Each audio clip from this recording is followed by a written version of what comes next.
अम्बेडकर नगर जिला से जिला महासचिव माननीय मनीष जी प्रजापति जी, इनको नेता के नाम से जाना जाता है। आप मनीष जी पूछेंगे तो कुछ लोग शक करेंगे भैया मनीष तो बहुत है यहाँ पर, लेकिन नेता मनीष पूछ देंगे तो कहेंगे भैया पूरे देश में एक ही मनीष नेता है और वो उपस्थित है माननीय अखिलेश जी के घर पर। इस समय अगर मीडिया सुनती तो पूरे मीडिया वालों की लाइन लगी रहती। सच बता रहा हूँ, ये हंसने वाली बात नहीं है, लेकिन अभी लोग जान नहीं पा रहे हैं कि मनीष जी आए हैं यहाँ पे। नहीं तो यहाँ पे मीडिया वालों की लाइन रहती कि अरे हमारे नेता मनीष जी यहाँ पर उपस्थित है। वो आपके बीच आए हुए हैं और अपनी बातों से आपको रूबरू होंगे। आए माननीय मनीष जी प्रजापति जी।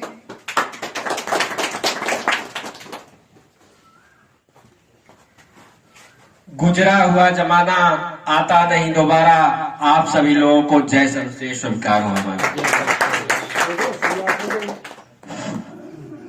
आज की इस कार्यकर्ता बैठक में सर्वश्रेष्ठ दल पार्टी के राष्ट्रीय अध्यक्ष माननीय राजेश जी प्रजापति, प्रदेश अध्यक्ष माननीय श्री अंबिका प्रजापति जी तथा आजमगढ़ जिला के जिलाध्यक्ष अखिलेश जी प्रजापति तथा आजमगढ़ जिले के समस्त वरिष्ठ और कनिष्ठ कार्यकर्ता साथी, अंबेडकर नगर से आए हुए अंबेडकर नगर जिला के जिलाध्यक्ष जी तथा नौजवान साथियों, आज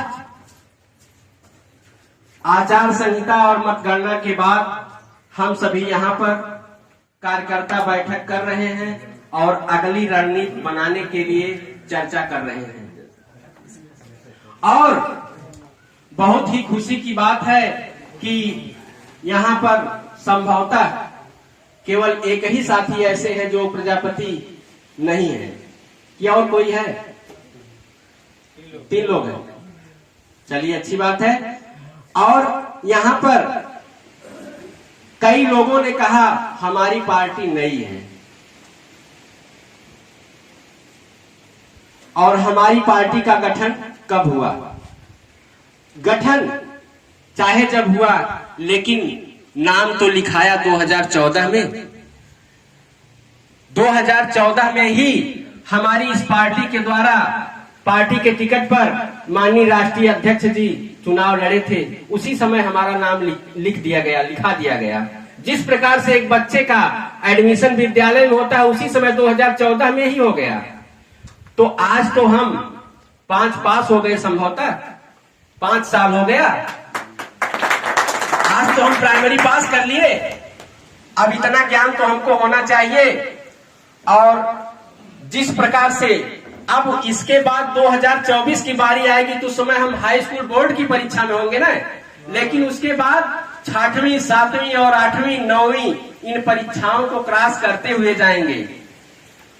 तो उसी प्रकार से 2019 चल रहा है, लेकिन हमको अभी बहुत कुछ करना है 2020 में। 2020 में क्या करना है? बीडीसी बनाना है, प्रधान बनाना है और महाप्रधान बनाना है। यदि हमारे पास बीडीसी, प्रधान और महाप्रधान होंगे तभी हम विधायक बना पाएंगे। तो हमें निरंतर अपनी बैठकों को करना होगा और उसका प्रचार और प्रसार करना होगा। जैसे आज यहाँ पर जो मीटिंग हुई, सबका मोबाइल नंबर मिल जाएगा, सबसे हम लोग आपस में चर्चा करेंगे, सभी लोग एक दूसरे को बताएंगे। अगर इस तरह से हम निरंतर कार्य करते रहेंगे तो 2022 में हमको कामयाबी मिलने से पूर्व हमारे पास बहुत से लोग हो जाएंगे। आज अगर चाहे सपा का कैंडिडेट हो, चाहे बसपा का कैंडिडेट हो, चाहे कांग्रेस का कैंडिडेट हो, वह किसी आम आदमी के यहाँ नहीं जाता है, वह डायरेक्ट प्रधान के पास जाता है। वह जानता है कि इसके पास 500 वोट होगा। तो क्यों ना हम पहले अपने प्रधान को, अपने बीडीसी को बनाए? अच्छा रहेगा कि नहीं रहेगा? तो हमें सबसे पहले 2020 को अपनी तिमाही और छमाही परीक्षा मान करके इस पर कार्य करना पड़ेगा, ताकि हम 10वीं की बोर्ड परीक्षा में सफल हों। और दूसरी बात यह है कि 2022 की तैयारी के लिए, जैसे आजमगढ़ में 10 विधानसभा हैं, तो 10 विधानसभा में एक एक विधानसभा प्रभारी बनाए जाएं और उनको यह जिम्मेदारी दी जाए कि आप इन विधानसभा में जितने गांव पड़ते हैं वहां पे हर हफ्ते में 2 ही दिन मीटिंग हो, इसी तरह से हो, लेकिन मीटिंगें हो और उसकी वीडियो उसका न्यूज हर समाचार पत्रों में जाए और सोशल मीडिया के माध्यम से जाए, ताकि लोग जाने। आज जैसे अभी थोड़ा अपने नाम पर जाते हैं, अंबिका भाई कह दिए, तो अभी मैं कल सर्च कर रहा था गूगल पे, अपना नाम नहीं आया और जो डाला नेता मनीष प्रजापति तुरंत आ गए, उसमें 2-3 वीडियो भी आ गए और अपना मोबाइल नंबर डाला तो उसमें लिखा पॉलिटिक्स आप कुंभार। मैं तो डाला नहीं, आज तक नहीं कुछ ऐसा डाला, लेकिन पता नहीं क्यों, पता नहीं फेसबुक पर क्रिया प्रतिक्रिया देने से या क्या, और इस तरह से आया। तो इसी तरह से अगर हम अपने कार्यों को फेसबुक, व्हाट्सएप और ट्विटर पर डालते रहेंगे तो लोगों की निगाहें उस पर पड़ेगी। तो हमें इसे करने की जरूरत है और एक एक लोगों को जोड़ने की जरूरत है और अपने बिरादरियों के साथ साथ अन्य लोगों की भी जोड़ने की जरूरत है। जैसे मौर्य जी आए हैं, निषाद जी हैं, पाल जी हैं, इसी तरह से सबको जोड़ने की जरूरत है। और लोग जुड़ेंगे कैसे, यह भी सोचने का विषय है। जैसे कोई व्यक्ति हमसे जुड़ गया और उसका कार्य कोई यादव जी कर रहे हैं तो वह दबाव में आएगा कि कमौत हमारा फला काम का तो ये काम करवाए थे, अगर हम इनको वोट नहीं देंगे, इनकी वाली नहीं करेंगे या अंबिका भाई के साथ घूमेंगे तो ये नाराज होंगे, ऐसी बात होगी। अभी कल की घटना है, मैं कप्तानगंज थाने पर था, एक हमारे मित्र थे, उनके काम से गया हुआ था और वहां पर एक अपने बिरादरी के बस वहीं बगल में भरौली गांव है, उनके 2 बेटे हैं और उनकी जमीन रोड में चली गई थी। 11 लाख रुपए वो पाए थे और छोटे बेटे को घर बनवा के दे रहे थे और बड़ा बेटा जो है उसको किसी ने चढ़ा दिया कि तुम जो है कोर्ट कर दो, तुमको आधा पैसा मिल जाएगा, तुम एप्लीकेशन दे दो, तुमको आधा पैसा मिल जाएगा। अब यह बताइए कि अगर कोई व्यक्ति अपना पैनामा लिया है और उसको बेच रहा है, वह पैसा क्या करेगा? क्या बेटा उसका हकदार है? अगर पैतृक संपदा होती तो कर सकता था, क्योंकि बाप दादा आजा की थी। और यशो जो है कह रहा था कि एक यशो जो है दोनों लोगों को बंद कर दिया, बाप और बेटा को, और छोटा बेटा चला गया मार्केट में।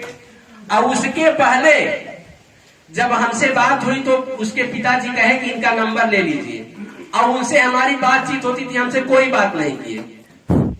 उसके बाद एक गुप्ता जी के यहाँ गए, वो कहे भैया 10,000 यशो साहब लिए तो छोड़िए। फिर संजोग से हम जो है वहीं पहुंच गए। जब पहुंचे तो उनसे बात हुई, उन्होंने कहा आप ही छुड़वा दीजिए, हम आपको 5,000 देंगे। हम कहीं पक्का दे देंगे? कहे हम पक्का दे देंगे। हमने कहा आप कुछ मत करिए, आप उनसे कह दीजिए कि आप उनकी जो है चालान कर दीजिए। हमने कहा कि आप उनसे कह दीजिए चालान कर दे। वो ये इलेक्ट्रिशियन आदमी, हर जगह उठने बैठने वाले, उन्होंने कहा कि आप ही कर दीजिए। हमने उनको अपना परिचय दिया और फोन किया, यशो साहब से कहा कि वो पैसा नहीं दे पाएंगे, आप 10,000 रुपया मांगे हैं। तो उन्होंने कहा नहीं, हमने कहा तब आप उनकी चालान कर दीजिए। उन्होंने कहा कि सीओ साहब नहीं है। तो हमने कहा आप चालान कर दीजिए, सीओ साहब रहे या न रहे वो आपका विषय नहीं है। और वे उसके बाद उनका मोबाइल भी छोड़ लिए, जो पिताजी थे उनका मोबाइल भी छोड़ लिए, और फोन लगाते लगाते लोग थक गए, फोन नहीं उठ रहा था। अंत में 6:30 बजे वो जान गए कि अब कोई नहीं आएगा, 1 रुपया नहीं मिलेगा, तो उन दोनों लोगों को छोड़ दिए, समझा बुझा करके। यही कार्य वो पहले भी कर सकते थे, लेकिन जब जान गए कि यहाँ दाल गलने वाली नहीं है तो छोड़ दिए। तो इस तरह से समाज के अपने व्यक्ति के साथ इस तरह से हमदर्दी की जाएगी, तभी वह हमसे जुड़ने का कार्य करेगा। और यदि वह गुप्ता जी के पास गया तो वह वोट भाजपा में जाएगा, यादव जी के पास गया तो वह वोट सपा में जाएगा। इसलिए ये सब कार्य भी हम लोगों को करना पड़ेगा, लोगों के दुख और दर्द को सुनना पड़ेगा। इस तरह से हर विधानसभा में ऐसे तेज तर्राक व्यक्ति की नियुक्ति भी करनी होगी कि हाँ, आप इस थाने का कार्य देखेंगे, यदि आपसे नहीं हल होगा तो आप फला व्यक्ति से कहेंगे, फला व्यक्ति से भी हल नहीं होगा तो आप यहाँ कहेंगे। इस तरह से यदि प्रशासनिक व्यवस्था की भी व्यवस्था की जाएगी तो लोग अच्छी तरह से जुड़ेंगे और उनको सहूलियत भी होगी। इसी तरह से तमाम समस्याएं हैं जो एक ही दिन में नहीं कही जा सकती हैं। और इन्हीं सब बातों के साथ हम अपनी बारी को विराम देते हैं। जय प्रजापति, विजय प्रजापति, जय सरस्वती।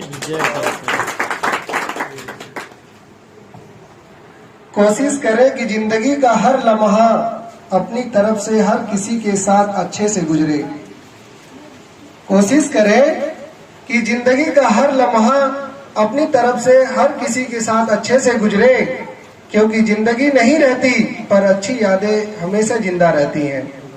तो मनीष जी के बाड़ी को आपने सुना, ये जमीनी स्तर से काम करना चाहते हैं, ये लोगों के दिलों में इस तरह से राज करना चाहते हैं, सिर्फ सुनकर नहीं, कार्य कर कर।